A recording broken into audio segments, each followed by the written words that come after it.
Millions of Americans are facing threat of foreclosure, and they want Washington to do something.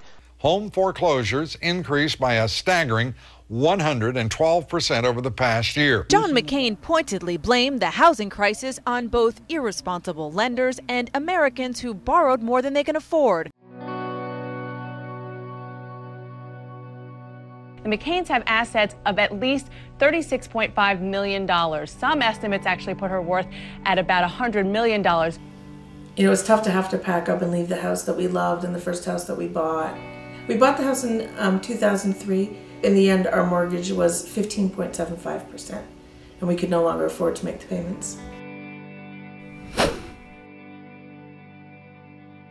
And 51 million homeowners are doing what's necessary, working a second job, skipping a vacation, and managing their budgets to make their payments on time.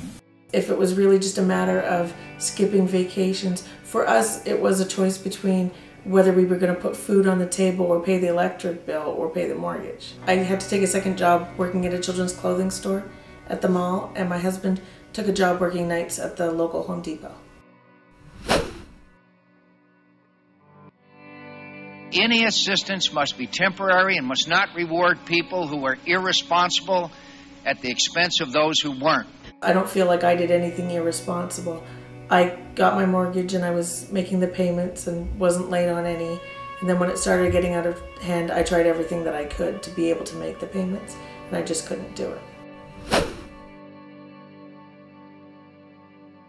McCain's top economic advisor, Phil Gramm, resigns after referring to Americans as a nation of whiners. I can assure Senator Gramm and Senator McCain that the people who are facing foreclosure are not whining, they're hurting.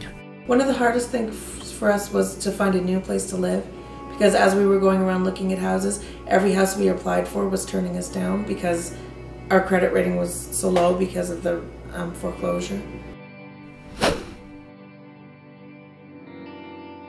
Phil Gramm was working as a lobbyist for a foreign bank here in the United States. That is, the former Texas senator was paid to lobby Congress specifically about the mortgage crisis. At the exact same time, he was helping to craft Senator McCain's economic policies.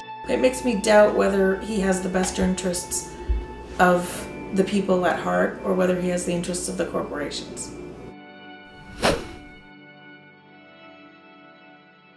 I've always been committed to the principle that it's not the duty of government to bail out and reward those who act irresponsibly, whether they're big banks or small borrowers.